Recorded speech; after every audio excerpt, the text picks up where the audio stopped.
Queridos e amados irmãos, graça e paz, bom dia. Meus amados, é com grande satisfação que venho aqui hoje, no dia do Senhor, trazer essa mensagem. Também agradecer ao Senhor pela presença do nosso irmão Celso, que saiu do hospital. Louvado seja o Senhor por isso, está conosco aqui novamente. Glória a Deus. O Celso tem sido para nós um exemplo do que Deus pode fazer em nossas vidas, dos milagres que Deus pode fazer. Assim como foi com o Ricardo também há um tempo atrás, né, essa situação de doença tem feito com que nós voltemos nossos olhos para o Senhor e permaneçamos esperançosos, aguardando nele o que ele tem reservado para nós. Louvamos a Deus por isso. Meus queridos, com a graça do Senhor, hoje nós vamos continuar o estudo que nós iniciamos já há alguns meses atrás, na exposição de Filipenses. Que o Senhor nos guie nessa manhã, para honra e glória do nome dEle. Nós iniciamos no domingo passado o segundo capítulo da carta de Paulo aos Filipenses, tratando sobre o quê? A unidade em Cristo Jesus. E vimos que a base dessa unidade em Cristo Jesus é a unidade, ou melhor, vimos que essa unidade em Cristo Jesus é a base para a unidade entre os irmãos e a unidade na igreja. Se há unidade em Cristo, há unidade com os irmãos, há unidade com a igreja. Se não há unidade com Cristo, não há unidade entre os irmãos, não há unidade com a igreja. Se estamos em Cristo, nós somos um com os irmãos. Estamos unidos aos irmãos. E nós buscamos promover essa mesma unidade na igreja. Ou seja, quando nós estamos em Cristo Jesus, nosso anseio é ver com que os irmãos estejam unidos em Cristo Jesus também, assim como nós.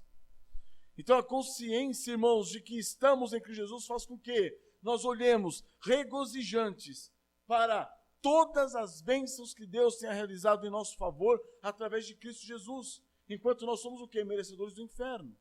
E uma vez conscientes dessa maravilhosa bênção, ou dessas maravilhosas bênçãos decorrentes da união com Cristo, é que nós nos entregamos em amor para o quê? Para o avanço do reino de Deus e o progresso da igreja, o progresso espiritual de cada irmão. Então são essas, meus queridos, as evidências expressas por aqueles que estão unidos em Cristo Jesus. Unidos nele, pelo quê? Pela obra redentora dele na cruz. Pois se realmente nós estamos em Cristo Jesus, nós somos chamados a quê? A pensar concordemente. Porque nós temos um único cabeça. Nós somos chamados a quê? A expressar aos irmãos o mesmo amor pelo qual nós somos alcançados em Cristo Jesus. Pois enquanto nós éramos inimigos dele, ele morreu a seu tempo em nosso favor. Nós somos chamados também a quê? A permanecer unidos de alma, num só espírito, nutrindo o quê? Pelos irmãos o mesmo sentimento que o Senhor Jesus tem por nós. Então essa é a base da unidade. E é por intermédio dessa unidade que nós evidenciamos o quê? O que Cristo realmente fez em nosso favor. Como o pastor William abriu o culto, uma fé que não opera é uma fé o quê? Morta. Se você crê no Senhor Jesus Cristo, que morreu a seu tempo por você, sendo você inimigo dele, e trouxe você ao corpo dele, por que você não está agindo de acordo com essa fé? Essas obras da qual fala a Bíblia. As obras que nos levam o quê? A agir de conformidade com aquilo que nós cremos e professamos. Senão nossa fé é o quê? É morta.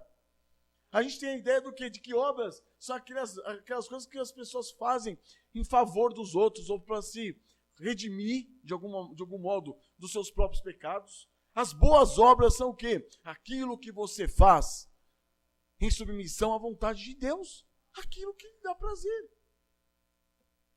Você ficar calado muitas vezes, quebrantado e humilhado, no seu canto, é uma boa obra. É por intermédio, irmãos, dessa unidade evidenciada na vida dos filipenses que Paulo teria o quê? Por completa a sua alegria. Então é por intermédio dessa unidade que nós desfrutaremos o quê? Da completa alegria do Senhor Jesus Cristo em nosso favor na igreja. Na igreja de Cristo. Como nós poderemos promover essa alegria à igreja? Unindo-nos aos irmãos. Estando unidos aos irmãos em amor. Pensando concordemente. Mantendo a comunhão com o Espírito Santo. Agora eu lhe pergunto, você está realmente em Cristo? Você está refletindo essa união de Cristo Jesus, essa união com Cristo em amor e serviço aos irmãos e à igreja local? Paulo chamou os filipenses a quê? A reflexão no capítulo 2. E você está refletindo juntamente com os filipenses? Você recebeu essa mensagem para você? Você foi levado a essa santa reflexão? Você tem pensado, e eu? Como que eu tenho vivido? Como que eu tenho agido? Como que eu tenho demonstrado esse amor de Deus por mim? Esse amor de Cristo Jesus em meu favor? Como? Tem existido exortação em Cristo para você? Tem havido consolação de amor para você? Existe comunhão no Espírito Santo entre você e Ele? Tem existido entranhados afetos e misericórdias por Cristo? Pelos irmãos? Pela igreja? Se há união com Cristo Jesus, irmãos, quais têm sido as evidências disso? Quais têm sido as evidências de que você realmente ama Cristo? Como que você tem amado os irmãos? Como você tem amado a igreja? Como que você tem servido a igreja? E cada irmão, você tem compartilhado com a igreja de um pensamento concorde? Ou o seu objetivo é o quê? É procurar pelo em ovo, para você discordar daquilo que você tem visto? É esse o objetivo? Você tem buscado um pensamento concorde com os irmãos em um mesmo amor, uma só alma, um mesmo sentimento? Ou ainda não? Então eu inicio essa manhã, irmãos, relembrando o que nós falamos do último domingo, chamando-nos ao arrependimento. Arrependamo-nos. Arrependa-se você. E depois de se arrepender, confesse os pecados. Confesse os pecados ao Senhor, confesse os pecados aos irmãos. Por quê? Porque a exortação agora que lhe resta depois disso é o quê? O que está no versículo 3 e versículo 4 do 2º capítulo de Filipenses.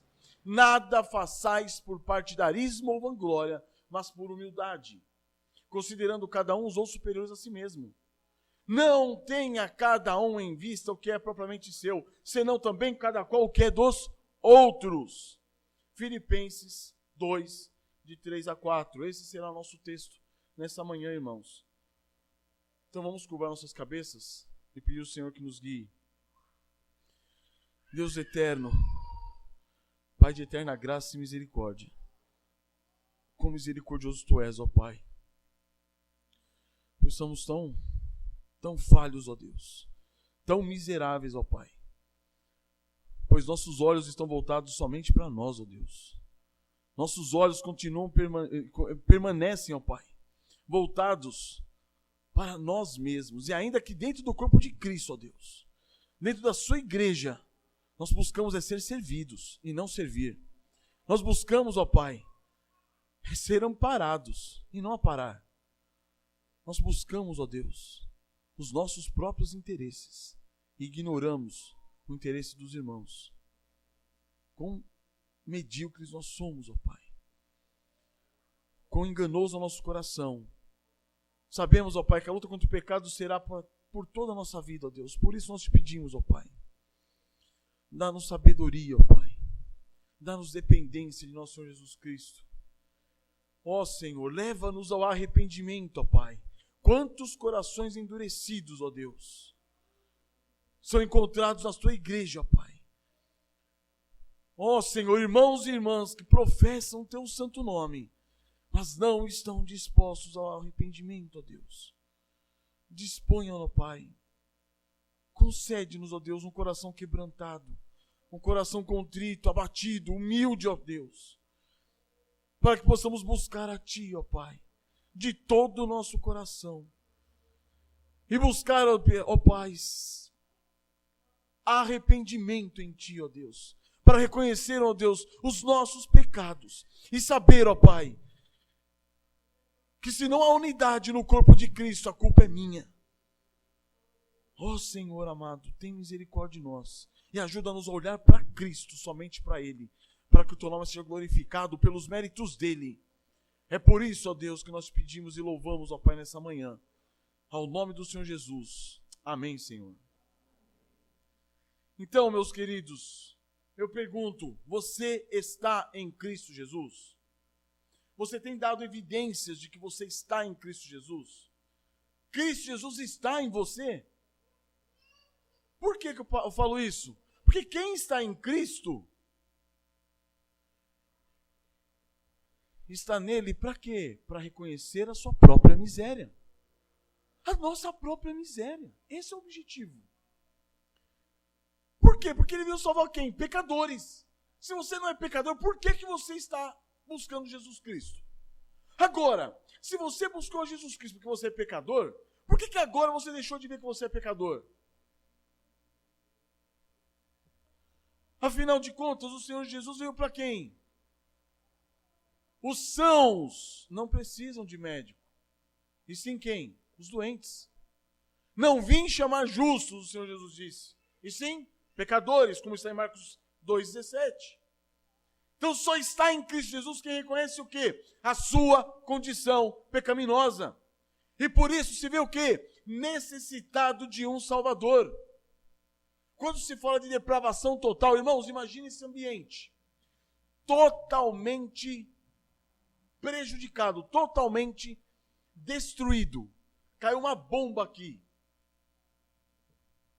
Caiu uma bomba. As paredes são arruinadas, teto caído, tudo desgraçadamente perdido. Uma habitação que não tem utilização para nada. E aí você fala o seguinte, ó, aquele bloco, ele não está no lugar certo. Mas calma aí, não é aquele bloco, é tudo. Aquele bloco não está no lugar certo. Vamos começar por aquele bloco, coloca aquele bloco no lugar dele. Depois a gente coloca aquele tijolo, depois aquele outro. Mas sabe o que acontece conosco? A nossa vida é uma vida de miséria, totalmente depravada. Só que quando alguém chega para você e fala assim, irmão, naquele ponto ali, ó, você está pecando. O quê? Eu? Mas calma, está tudo arruinado. Eu só estou querendo começar a falar para você o seguinte, ó. Aquele ponto, se arrependa daquele ponto. Confesse aquele bloquinho fora do lugar ao Senhor e ponha Ele no lugar. Para que nós continuemos o quê? Essa transformação rumo à imagem de Cristo. Mas aquele bloco não. Mas como foi você que falou, não é você que professa que você é totalmente depravado. Não é você. Esse é o grande problema nosso, irmãos. A nossa boca está cheia de teologia. E o nosso coração cheio de nós mesmos. É esse o ponto. A sua boca está cheia de sabedoria, cheia de Bíblia, cheia de conhecimento. E o coração não aplica essa teologia. Por isso que é importante nós reconhecermos, não somente reconhecermos que somos pecadores, nós somos o principal dos pecadores, como disse o apóstolo Paulo. Porque eu sou o menor dos apóstolos, ele começa dizendo. Eu sou o menor dos apóstolos. E nem mesmo sou digno de ser chamado o quê? Apóstolo. E depois ele diz, a mim, o menor de todos os santos. Mas ele já tinha dito antes, em Timóteo, fiel é a palavra e digna de toda aceitação, que Cristo Jesus veio ao mundo para salvar o quê? Pecadores dos quais eu sou o principal. Esse é o grande ponto. Quando ele fala assim, eu sou o principal, ele está ele está apresentando uma frase de comparação. Principal não é único. Principal é o maior entre todos os demais. Maior o quê? Pecador. Então esse é o conceito de Paulo. Eu sou o principal dos pecadores. E é o conceito que nós devemos ter. Para que nós, diante da vida dos irmãos, você olha a ruína da sua vida e fala assim, meu Senhor, minha vida está muito mais arruinada do que a dos outros irmãos. Muito! Muito! Em comparação.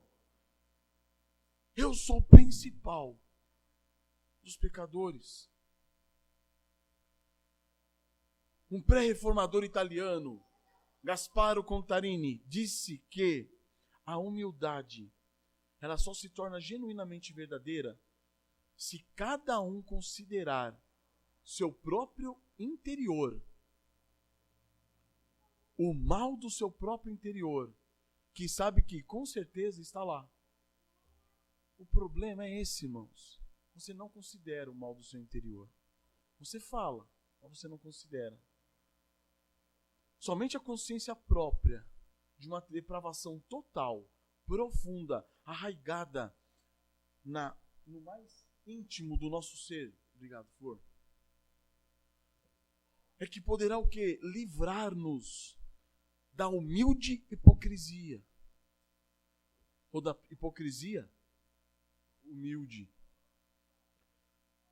Quantos de nós gostamos de falar, eu sou um verme, eu sou um porco, eu sou inútil, eu não sou ninguém. Falsa modéstia. Simplicidade muitas vezes dissimulada. Somente o quê? A profunda consciência de uma pecaminosidade pessoal poderá nos livrar disso. Por quê? Porque proferir essas coisas é fácil. É por isso que Paulo chega e fala assim, mostrem a humildade de vocês em fruto. Que fruto? Nada façais por partidarismo ou vanglória. Nada.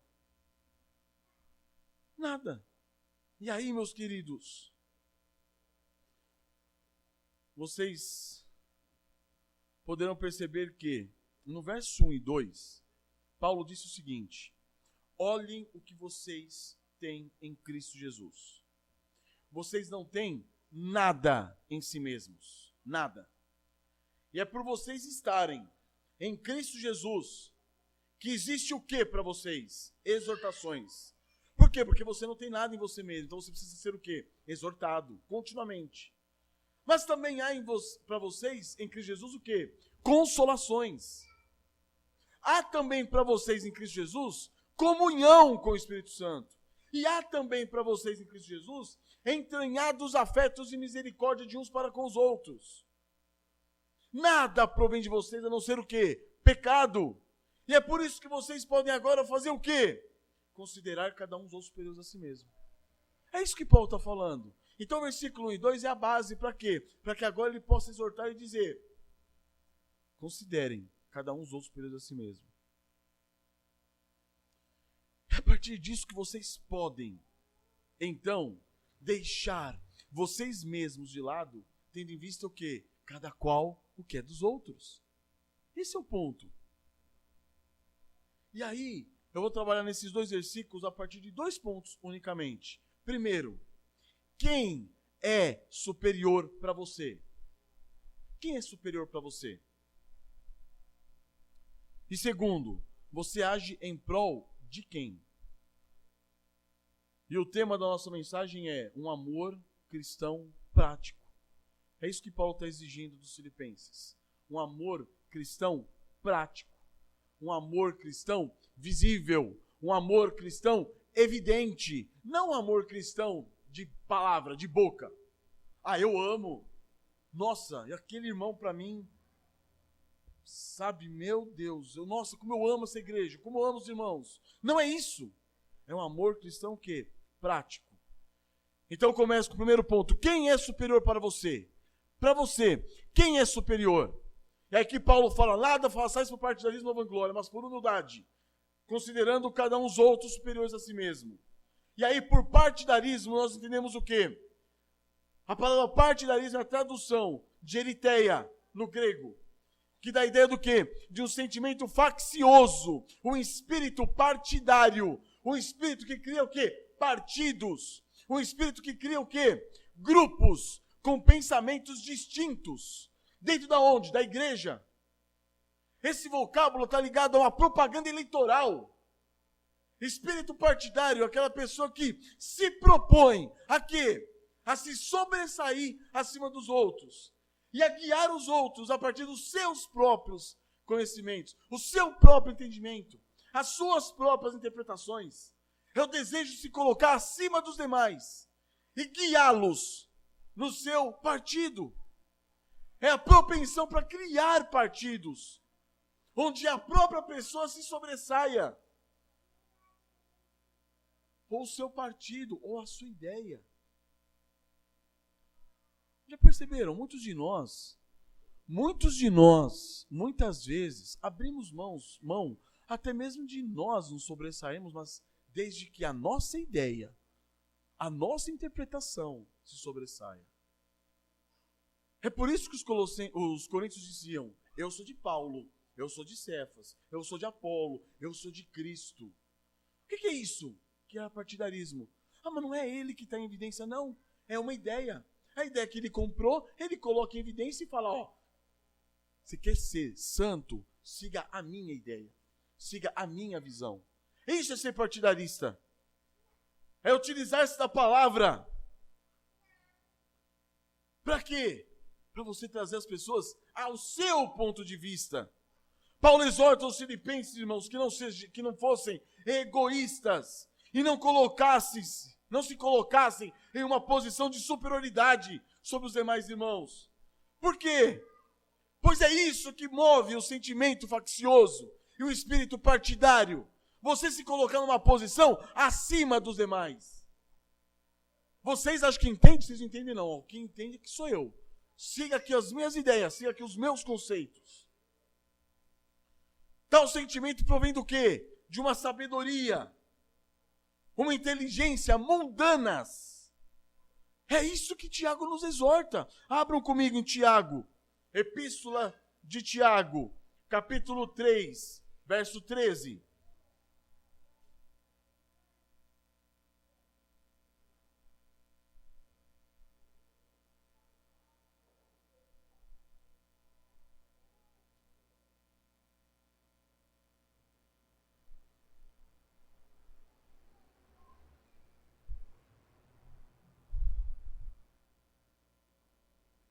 Tiago 3,13. Quem entre vós é sábio e inteligente? Tiago está perguntando. Quem? Mostre essa sabedoria, mostre essa inteligência. Como? Em mansidão de sabedoria, mediante condigno proceder às suas obras. Nós costumamos entender o seguinte, ó, se eu sou sábio, se eu sou inteligente, eu tenho que fazer o quê? Propagar as minhas ideias. Não. Mostre com mansidão de sabedoria, uma sabedoria submissa, uma sabedoria sujeita, uma sabedoria dependente. E mostre através de um condigno proceder, de um proceder digno do Evangelho de Cristo. O quê? As suas obras. Você está agindo ou não está agindo de acordo com aquilo que você crê? Se pelo contrário tendes em vosso coração inveja amargurada e sentimento faccioso, nem vos glorieis disso e nem mintais contra a verdade. Agora, se pelo contrário, ao invés de você ter essa sabedoria e essa inteligência provindas de Deus, uma inteligência e sabedoria mansa, que te leva a um condigno proceder e mostra as suas obras em Cristo Jesus, você for o quê? Se tiver um coração de inveja amargurada, de sentimento faccioso, um sentimento que quer dividir, um sentimento que quer rachar. Tiago fala, não se glorie disso, porque nós somos tão pecadores, tão miseráveis, que nós nos gloriamos das facções que nós criamos. E ele continua, nem mentais contra a verdade. Ou seja, você está sendo enganado. Você está sendo enganado.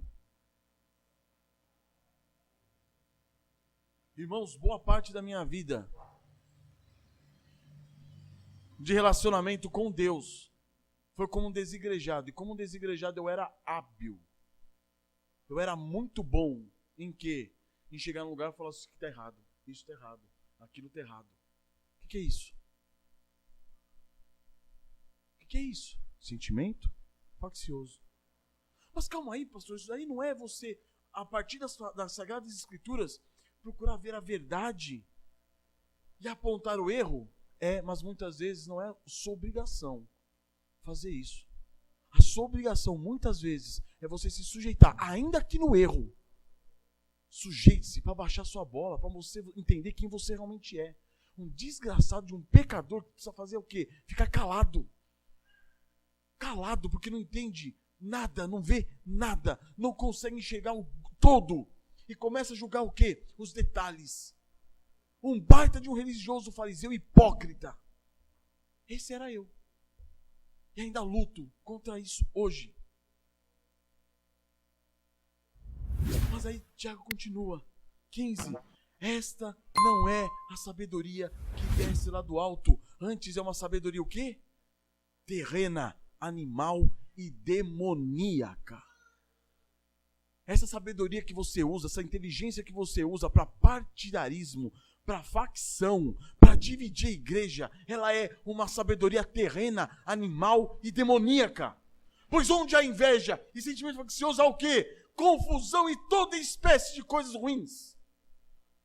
A sabedoria, porém, lá do alto, e aí ele vai apresentar mais características dessa sabedoria. Ela é primeiramente o quê? Pura. Depois ela é pacífica, ela procura trazer o quê? A paz.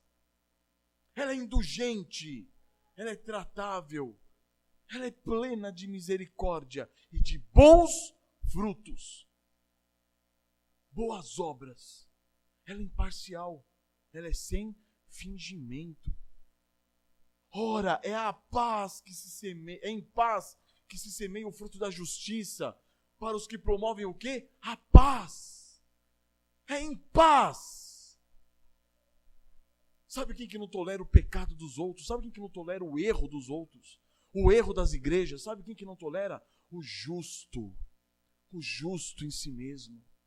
Aquele que tem uma justiça própria tão grande, que ele não pode conceber que Cristo é suficientemente salvador para redimir aquela pessoa do seu erro, aquela igreja do seu erro. Não, é ele que se acha o cara, ele que se acha o reformador. Observe a diferença aqui, irmãos. Tiago nos apresenta 2 tipos de sabedoria e inteligência. A primeira, aquela que é terrena, animal e demoníaca, que resulta do quê? Que resulta em quê? Em inveja amargurada, sentimento faccioso, mentira, confusão e toda espécie de coisas ruins.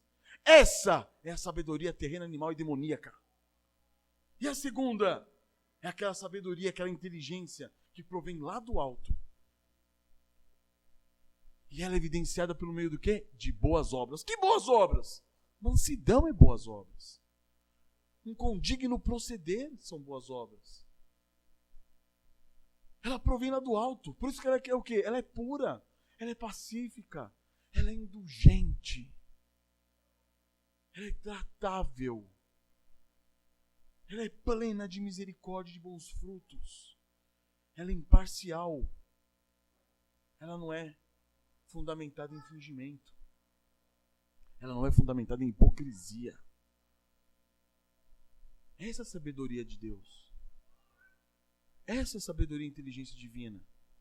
Sendo assim, o partidarismo é resultante do quê? De uma mente carnal, uma mente terrena, animal, uma mente demoníaca, e não da mente de Cristo. O espírito partidário é nutrido pelo quê? Não pelo que há em Cristo, não pela união nossa com Cristo, mas ele é nutrido por alguém que não percebeu ainda a sua verdadeira posição no corpo de Cristo, se é que está no corpo de Cristo. Percebem isso? O espírito partidário, ele é o quê? Ele é pecaminoso. Tal sentimento é pecaminoso. E se não for tratado como deve ser tratado o pecado, com confissão, com arrependimento, ele só vai levar o pecador aonde? Ao individualismo orgulhoso, a uma autossuficiência arrogante, cada vez maior, a ponto dele não ser capaz de se relacionar com ninguém. Irmãos, isso já aconteceu comigo. Isso nos aliena do corpo de Cristo, nos aliena da igreja. Essa santidade, essa pureza, essa piedade falsa, mentirosa, provinda de uma sabedoria terrena, animal e demoníaca, ela te tira do corpo de Cristo. Ela te isola do corpo de Cristo, ela te isola dos demais irmãos.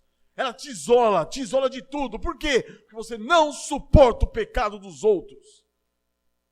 Por quê? Porque você é justo. É justo suficientemente. Justo em si mesmo. Para não tolerar nada de ninguém.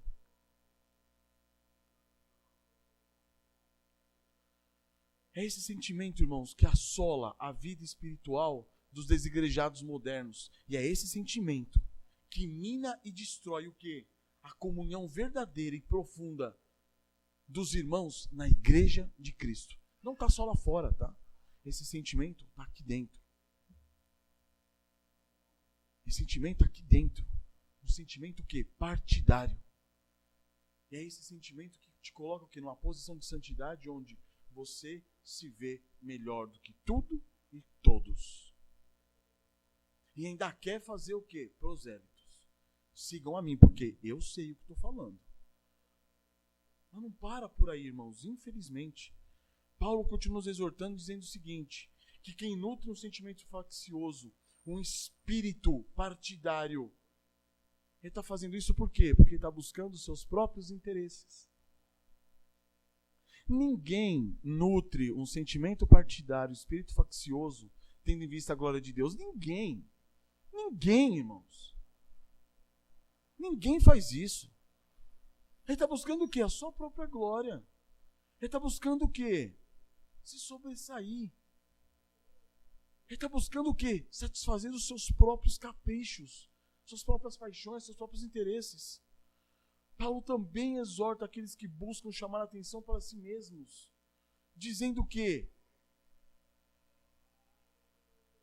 Dizendo que eles são santos, piedosos e chamando as pessoas para o seu partido. Paulo vai exortar essas pessoas que querem chamar a atenção para si mesmos, que querem os holofotes para cima de si, buscando a sua própria glória. E para esses ele diz, nada façais por partidarismo e vanglória.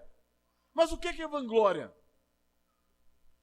E antes de explicar para vocês o que é vanglória, vamos entender o que é gloriar-se. O que significa gloriar-se?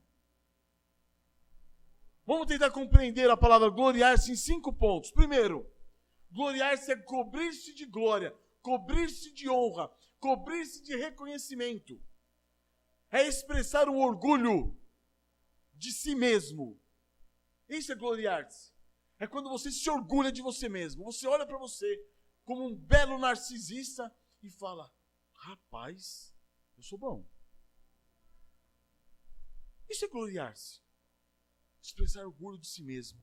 Louvar-se, honrar-se pelo que você é e pelo que você faz. Quarto, envaidecer-se, ufanar-se, jactanciar-se. Então, para o ser humano, irmãos, todo esforço para gloriar-se constitui-se no quê? Numa vanglória. Por quê? Porque vanglória, e agora vamos estar na palavra vanglória. E essa palavra é traduzida do grego kenodoxia, que significa o quê? Uma glória vã, uma glória sem fundamento. Uma autoestima, um amor próprio que são vazios.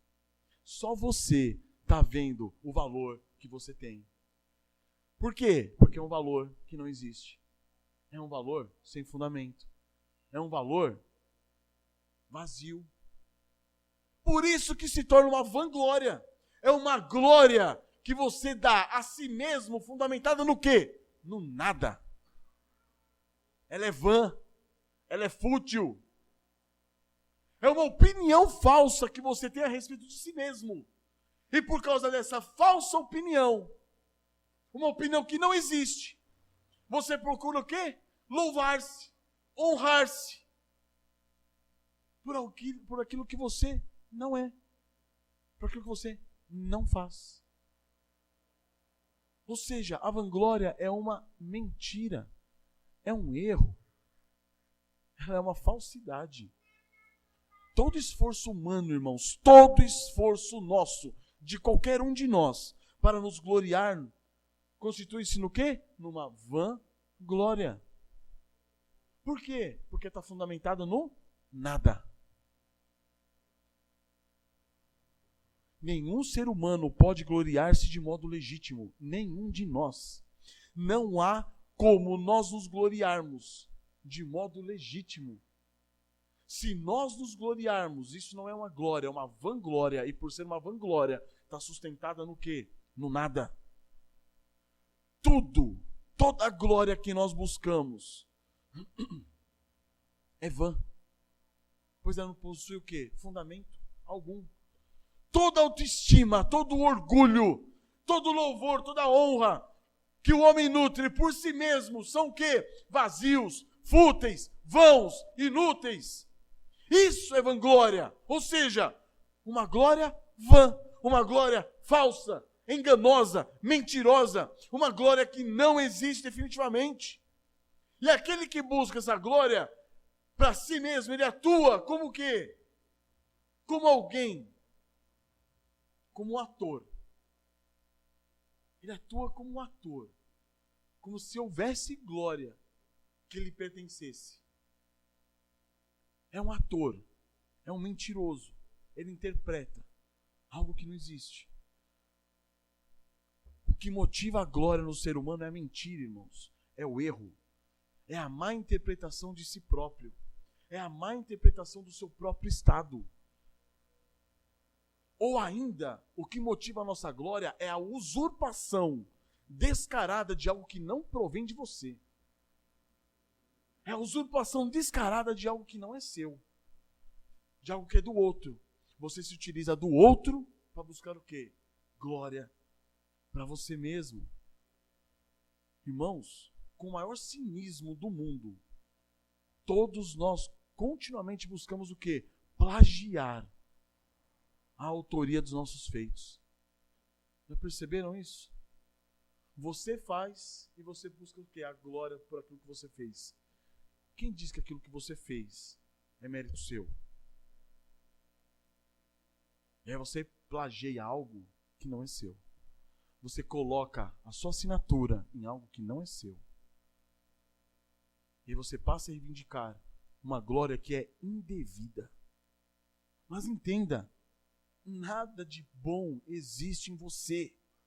Nada. De maneira que você possa se gloriar legitimamente. Nada. Nada. É por isso que em 1 Coríntios 4:7, abram comigo 1 Coríntios 4:7. Esse é um versículo que nós devemos memorizar.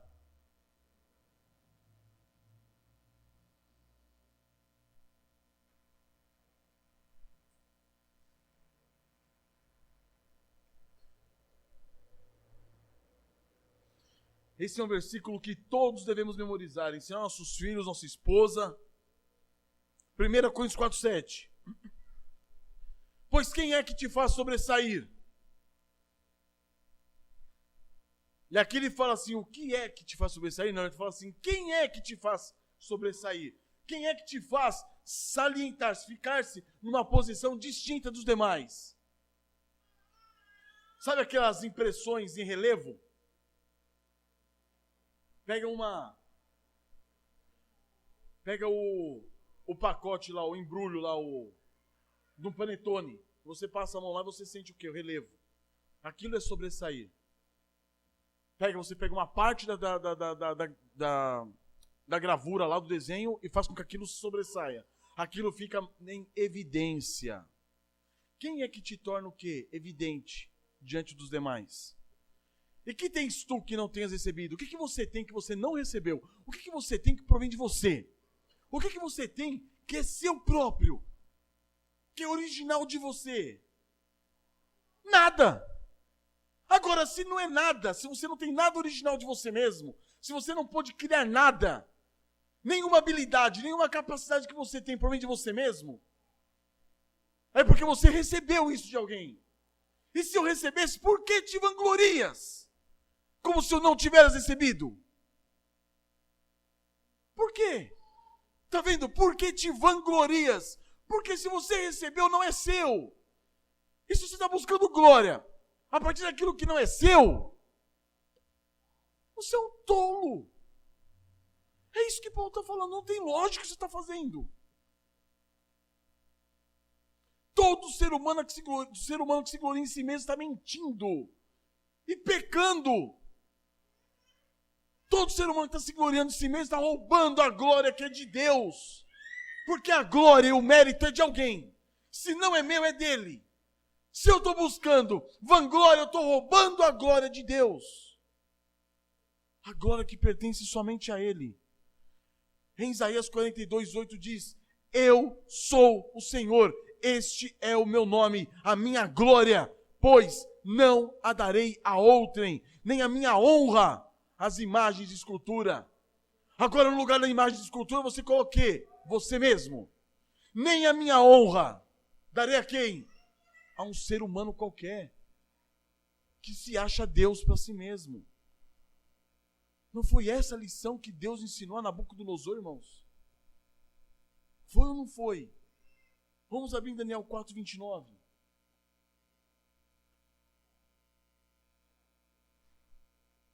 Vamos para o profeta Daniel, capítulo 4, verso 29.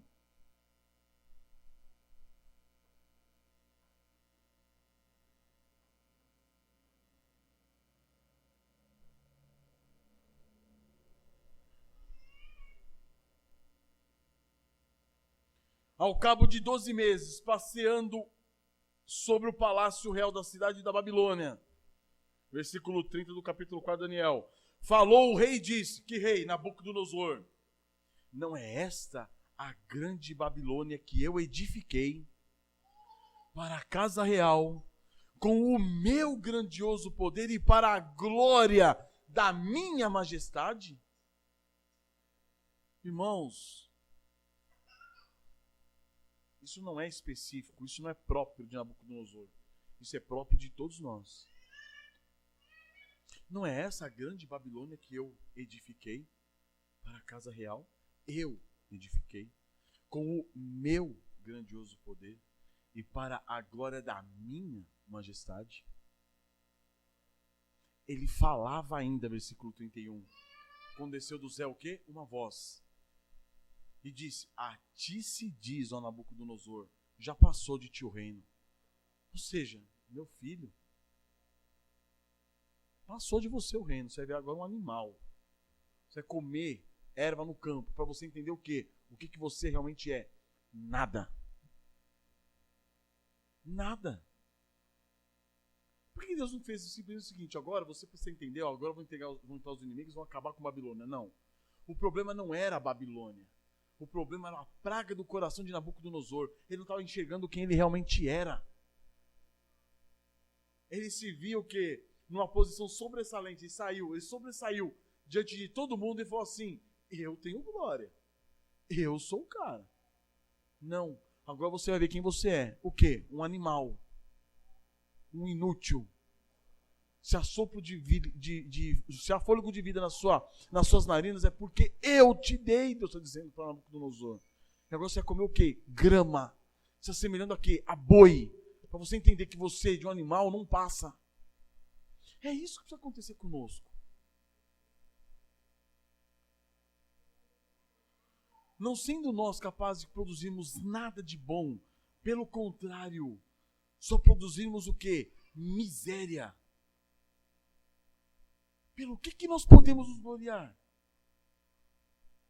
Mas há aqueles ainda que se gloriam do pecado que cometem. Isso é impressionante.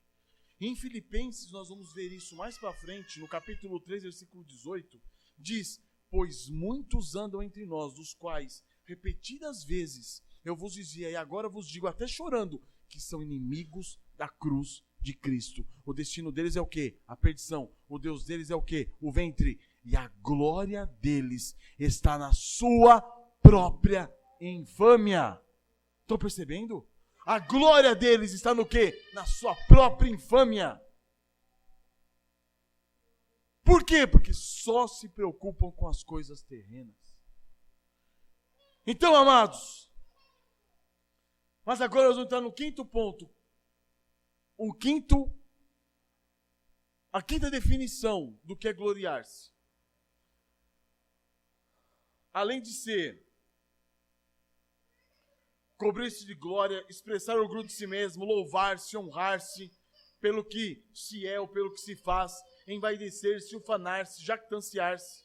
Também pode ser o quê? Fazer consistir a sua glória em alguém ou algo. Nós temos a capacidade de tentarmos nos gloriar ainda em quê? Em alguém ou algo. E é aqui, irmãos, que nós vemos o quê?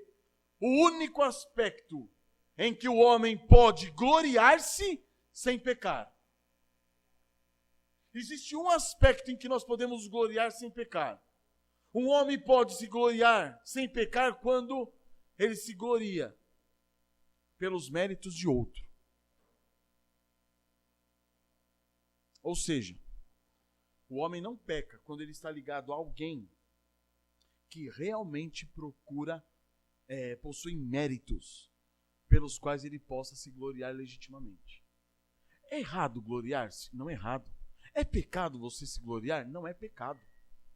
Desde que haja pelo que você se gloriar. É interessante esse ensinamento bíblico. Deus se gloria e ele peca nisso? Não, porque ele realmente tem méritos pelos quais ele deve se gloriar. Isso que é grandioso. Agora, se eu me glorio em mim mesmo, eu peco? Lógico que eu peco, porque eu estou mentindo. Eu não tenho méritos em mim mesmo pelo qual eu possa me gloriar. Agora, e se eu me glorio pelos méritos de outro? Aí muda a história. Por quem que eu posso me gloriar? Pelos méritos do Silvano? O Silvano também não tem méritos para ele mesmo se gloriar em si mesmo. Como que eu vou me gloriar nos méritos dele? Do Tiago?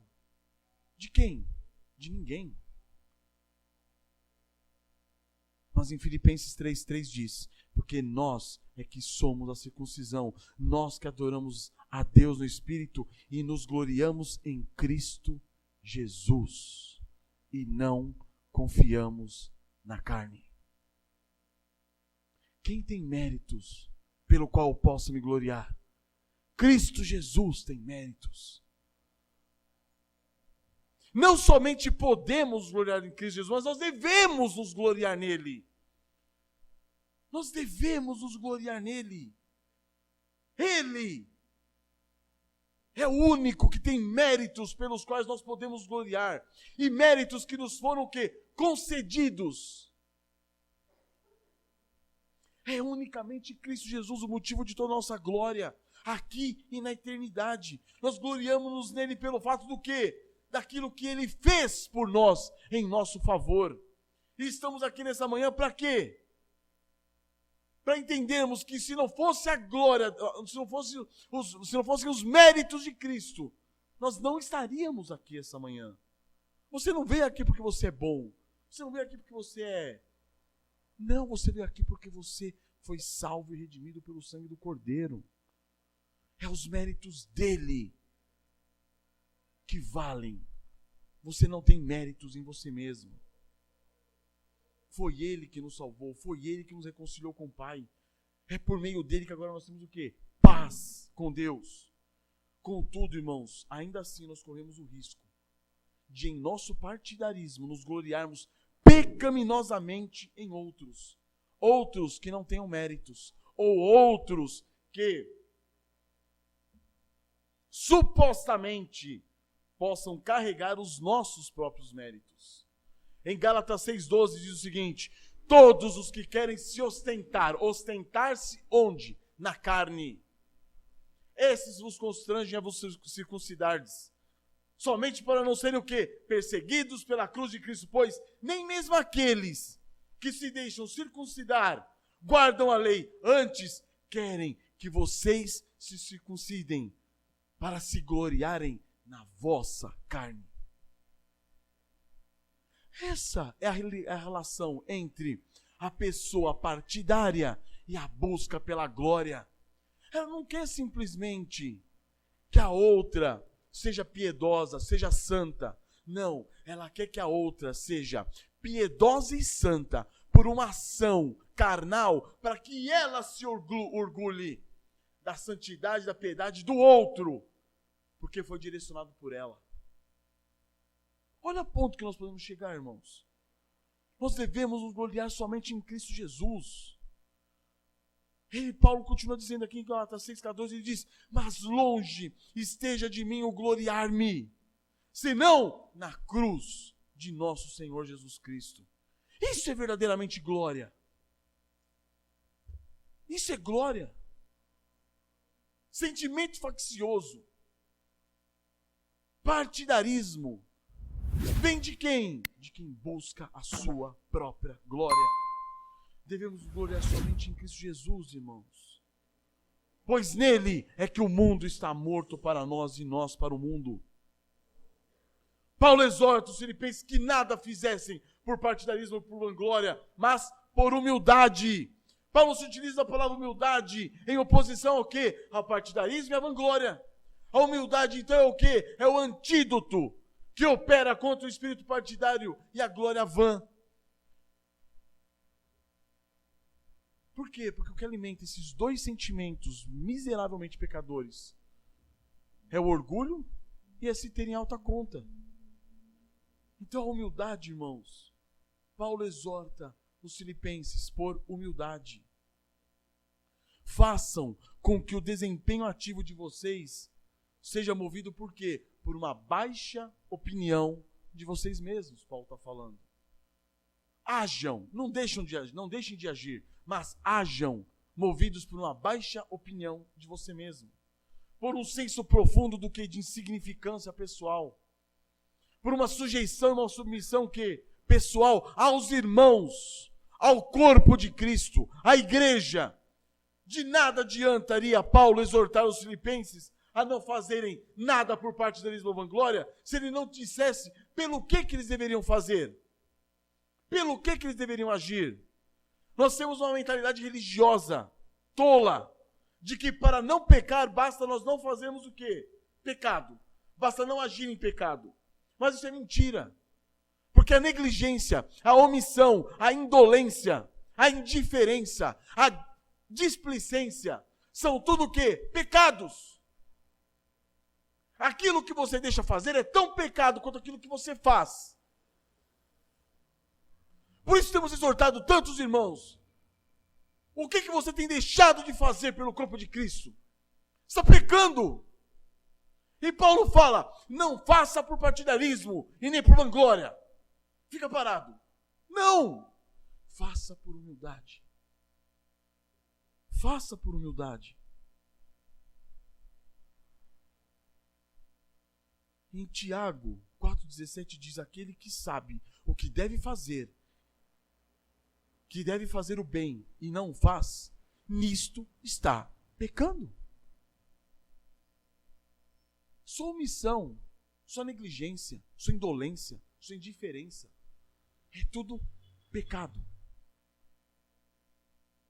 E assim Paulo nos exorta o quê? A não fazermos as coisas por partidarismo ou vanglória entre os irmãos. Não, mas façam tudo o que você tem que fazer, tudo que estiver ao seu alcance. Como? Por humildade. Não deixe de fazer, faça, mas por humildade. Como assim por humildade? Aí ele explica. Considerando cada um os outros superiores a si mesmo. Isso é humildade. Faça de modo que você veja os irmãos numa posição superior à sua. Sabe o que significa isso? Significa que se eu tenho que servir o irmão, eu sirvo porque ele é maior do que eu. Ele é mais digno do que eu. E eu o sirvo. O pior dos inimigos nossos é o orgulho. É por meio dele que nós levantamos o quê? Oposição aos irmãos. Através do quê? Do partidarismo. Criando facções, criando divisões dentro do corpo de Cristo.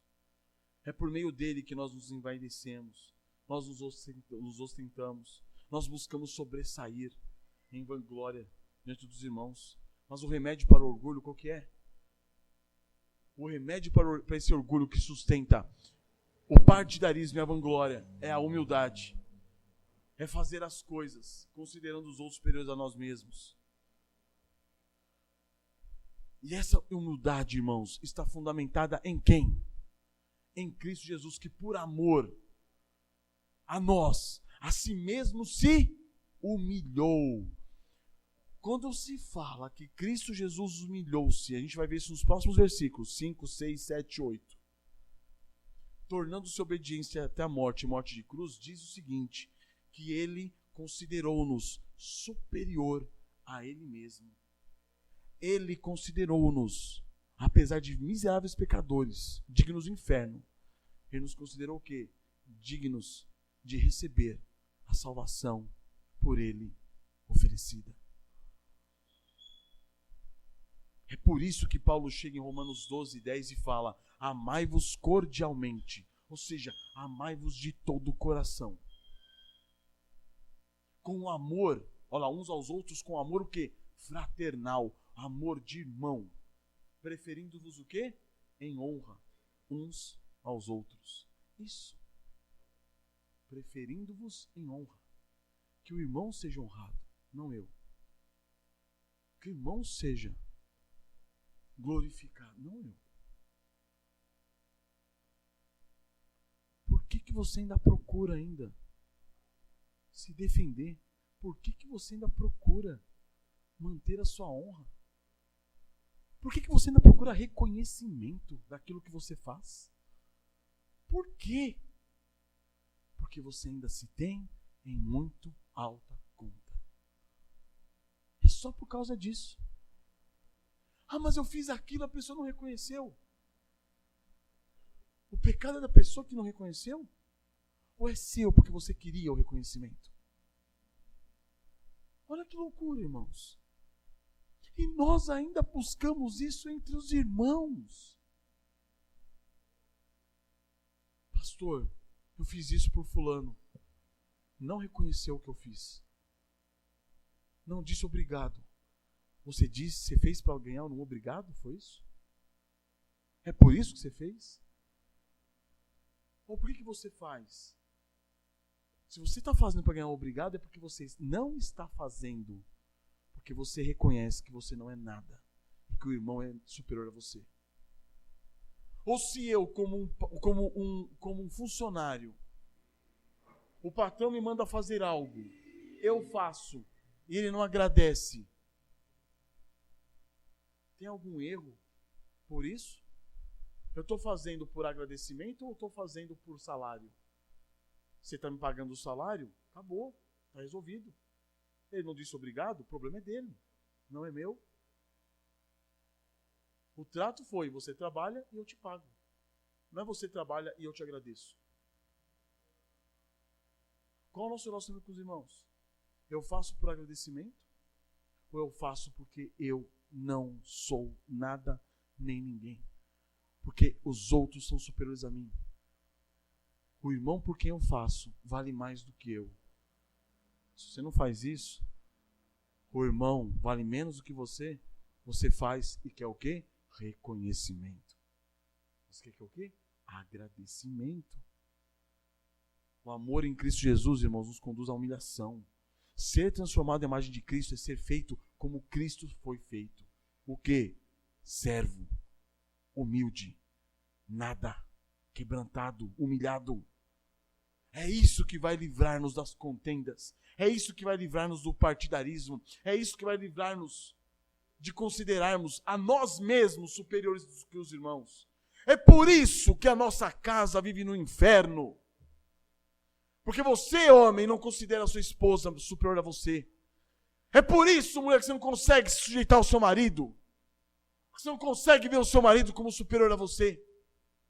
É por isso, filhos, crianças, que você não consegue obedecer papai e mamãe. Que vocês não conseguem ver o pai e a mãe superior a vocês. Cada um se vê um rei, cada um se vê um Deus, servindo a si mesmo. Tem paz? Não. Há reconciliação? Não. Não há. E aí nós entramos no segundo ponto. Você age em prol de quem? Você age em favor de quem? Não tenha cada um em vista o que é propriamente seu, senão cada qual o que é dos outros. Filipenses capítulo 2, versículo 4. O verso 4 é a sequência do verso 3, lógico, né? Mas a sequência da ideia de Paulo. Aqui Paulo nos adverte que ligado ao partidarismo e à vanglória está o quê? O egoísmo. Esse é um sentimento usurpador. Ele usurpa o quê? Cuidado. Ele usurpa a atenção. Ele quer cuidado, ele quer atenção. Que destrói o quê? A relação de amor entre os irmãos. Somente a humildade, a mesma humildade que é antídoto contra o partidarismo e a vanglória, pode nos livrar do quê? Do orgulho. Somente a humildade pode enfraquecer o egoísmo. Ao nutrirmos uma baixa opinião a respeito de nós mesmos, diante dos irmãos, diante da igreja, ao sustentarmos um profundo senso de insignificância pessoal, diante dos irmãos da igreja, ao assumirmos uma postura de sujeição e submissão ao corpo de Cristo, é desse modo que nós passamos o quê? A assumir o mesmo sentimento que houve também em Cristo Jesus, o qual se esvaziou, assumindo a forma do quê? De servo. E se humilhou. Seja você condizente com aquilo que você crê. Você crê na depravação total? Haja dessa maneira. Haja dessa maneira. Seja condizente com aquilo que você crê. Irmãos, o conhecimento que nos leva à profissão da nossa fé, se não descer ao coração numa vida prática, ele é inútil. Nós professamos que é a depravação total, mas agimos de maneira adversa a isso. É devido a essa inconsistência entre o que nós cremos e o modo como agimos, que Paulo exorta os filipenses aqui, ao serviço. Percebam que a estrutura desse versículo aqui, irmãos, é a mesma do versículo anterior. Primeiramente, Paulo diz o quê? Não faça assim, mas faça desse jeito. Ele diz, não faça nada por partidarismo ou vanglória. Faça o quê? Por humildade. Agora ele diz, não tenha cada um em vista o que é propriamente seu, senão também o quê? Cada qual o que é dos outros. Esteja preocupado não consigo mesmo, mas preocupe-se com os irmãos. Envolva-se com as necessidades dos irmãos, com os interesses dos irmãos. É isso que Paulo está falando. Busque o sucesso, a prosperidade, a felicidade, não sua, mas dos irmãos.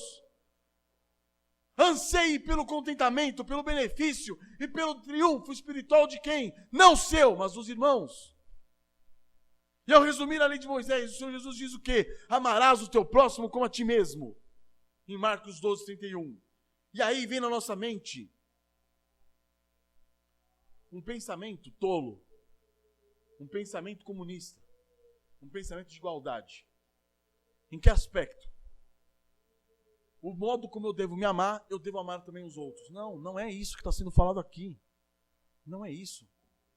Por que não é isso? Porque ligado àquilo que Jesus diz, negue-se a si mesmo, tome a sua cruz e me siga. Nós vemos o que aqui? Que nós devemos negar o desejo de ser servido.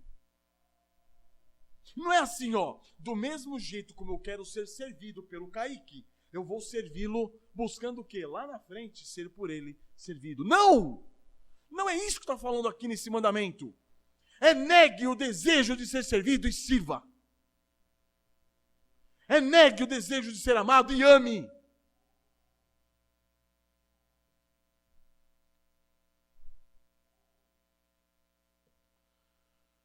Exatamente essa relação, irmãos, entre negarmos a nós mesmos e tomarmos a nossa cruz, que nos capacita a seguir a Cristo. Eu nego a mim mesmo, negando o quê? O meu desejo insaciável de ser servido, que pulsa dentro do meu coração. O desejo insaciável de ser reconhecido. Eu tomo a minha cruz como?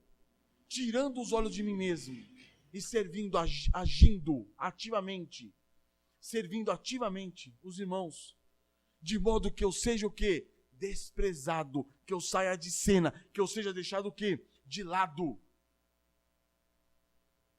Eu sigo a Cristo. Como? Ao negar a mim mesmo, tomar a minha cruz. Por amor a quem? Aos irmãos. Por amor à igreja de Cristo. Assim como Cristo fez por mim. Estão entendendo, irmãos? É negação. E aí eu pergunto novamente, para concluir: você está em Cristo? Você permanece em Cristo? Porque em 1 João 2,6 diz: aquele que diz que permanece nele, esse deve também andar assim como ele andou. E como que Cristo andou? Servindo-nos, humilhando-se. Fazendo o quê? Servo. Negando a si mesmo. Negando a si mesmo, tomando a sua cruz, sendo obediente até a morte. E morte do quê? De cruz. Foi ele que viveu e morreu. E ao terceiro dia ressuscitou. Para quê? Para nos salvar. Foi ele que deixou a glória do lado do Pai. E veio aqui, se fez homem, se fez um verme, uma criatura como nós. A semelhança do pecado. Para quê? Para nos salvar.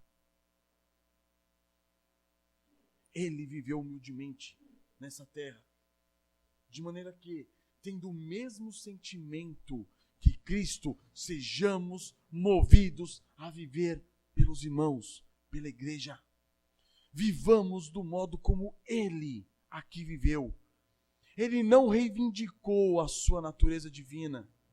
Pelo contrário, ele se esvaziou, assumindo forma do quê? De servo, e se humilhou, sendo obediente até a morte, morte de cruz. E isso ele fez.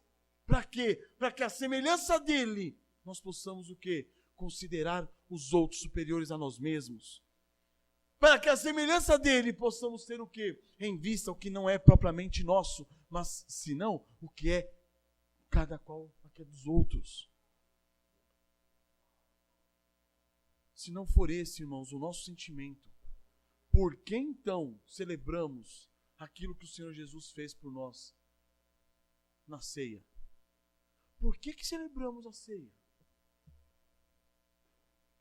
Para quê? Para você bater no peito e falar assim: ó, o Senhor Jesus morreu por mim, me deu salvação, glória a Deus por isso. Quem mais aqui pode me servir? Quem mais pode me servir? Quem mais está à disposição aqui do meu serviço? É hipocrisia, irmãos, relembrarmos a obra de Cristo Jesus por nós, se nós não estivermos dispostos a viver pelos irmãos, se não tivermos em vista cada qual a necessidade do próximo. Essa é a evidência do verdadeiro amor.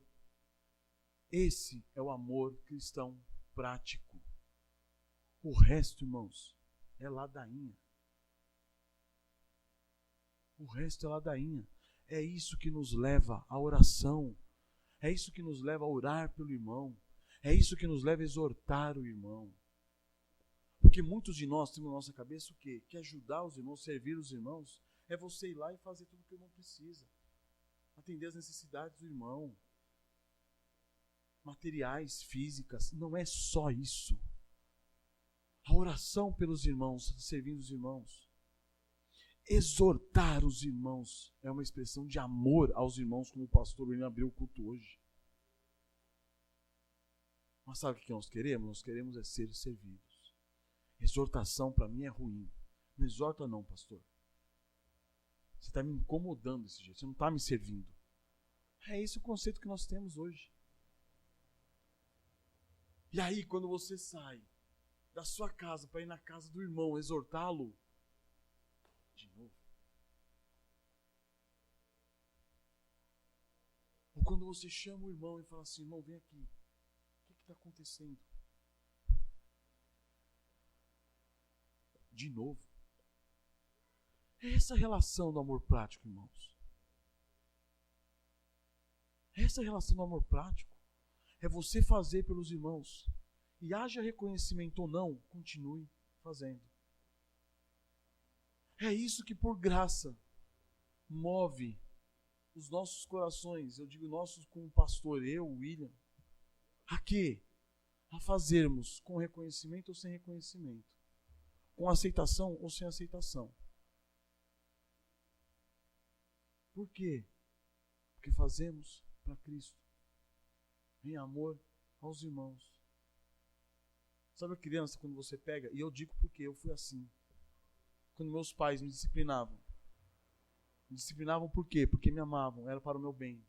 Mas eu criava o que no meu coração? Um ódio desgraçado. Uma raiva monstruosa. Porque eu era o quê? Disciplinado. É isso que a gente vê em muitos irmãos aqui na igreja. Você tenta chegar e conversar e trazer o irmão para perto, não quer. E ainda você é julgado o quê? Porque você não está servindo. Você não quer servir. É assim. Porque o serviço que realmente importa, que é chamar a pessoa à sanidade espiritual, ela não quer. Ela quer ser servida, mas à maneira dela. Ela não quer servir, ela quer ser servida.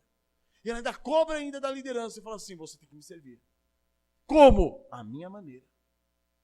A minha maneira. E saiba, irmãos, servir os irmãos, a maneira dos irmãos é pecado. É passar a mão na cabeça. É alimentar pecado. Não esperem isso de nós.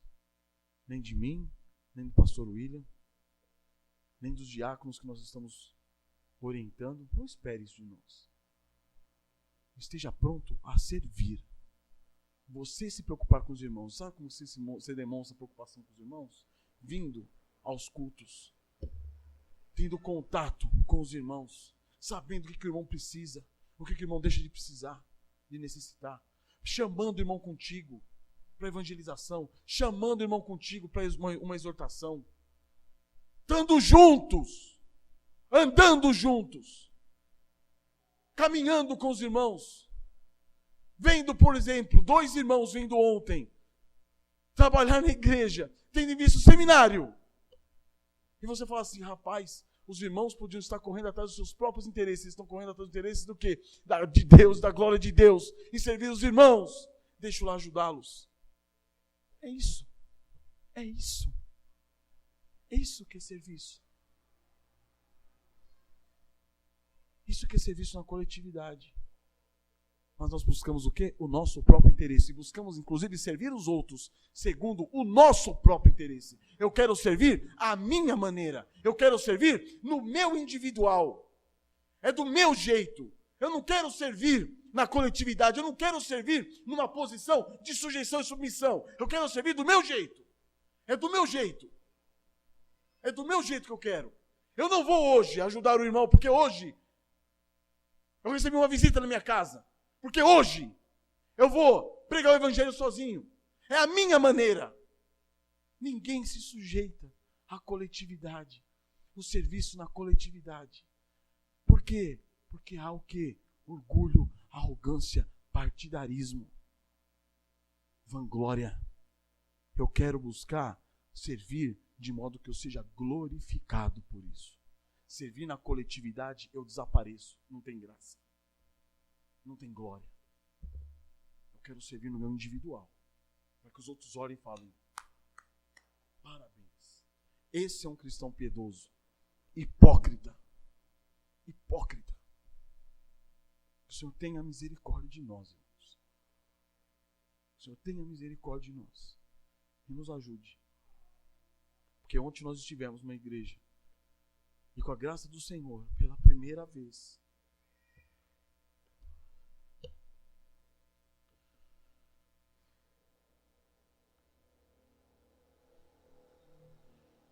eu pude ver uma igreja melhor que a nossa. E como eu louvo a Deus por isso.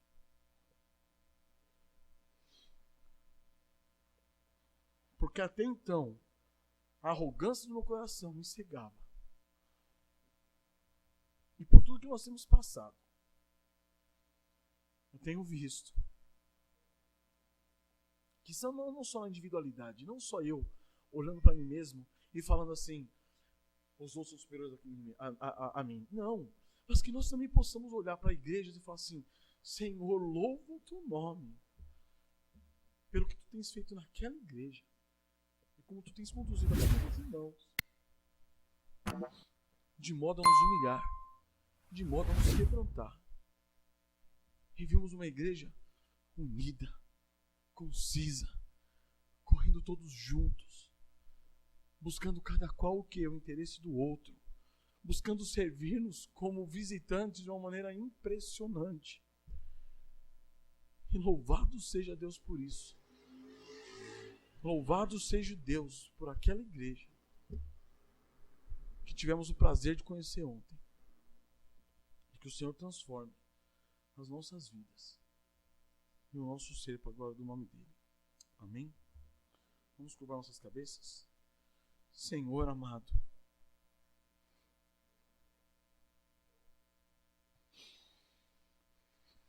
tem misericórdia de nós, Pai.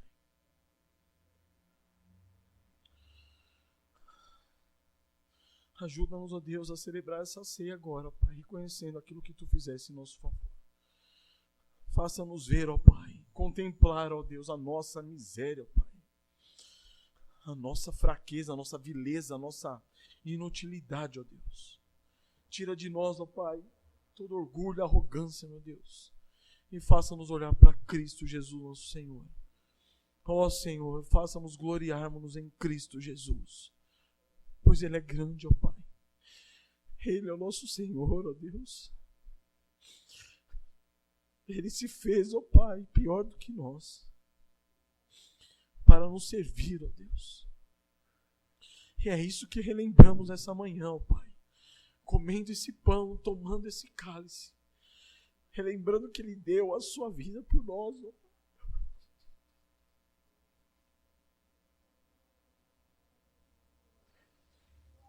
De modo que possamos dar a vida pelos nossos irmãos, ó Pai. Ó Senhor, quão miseráveis nós somos, egoístas, arrogantes, presunçosos. Como queremos, ó Pai, ficar em evidência, buscar a nossa própria glória. Tem misericórdia de nós, ó Deus. Ajuda-nos, ó Pai, a buscar os interesses dos nossos irmãos, ó Pai, em detrimento de nós mesmos. Ajuda-nos, ó Pai, a negarmos a nós mesmos, a morrermos, ó Pai, carregando a nossa cruz, para que o nome de Jesus seja glorificado e os nossos irmãos sejam por nós servidos. Glorificado sejas Tu, ó Pai. Quão gratos somos a Ti, meu Deus, por essas verdades tão profundas, ó Deus, e pedimos, faça com que essas verdades entrem em nossos corações, ó Pai, e nos humilhem, nos quebrantem, para a glória do Teu santo nome, ó Deus. Amém, Senhor.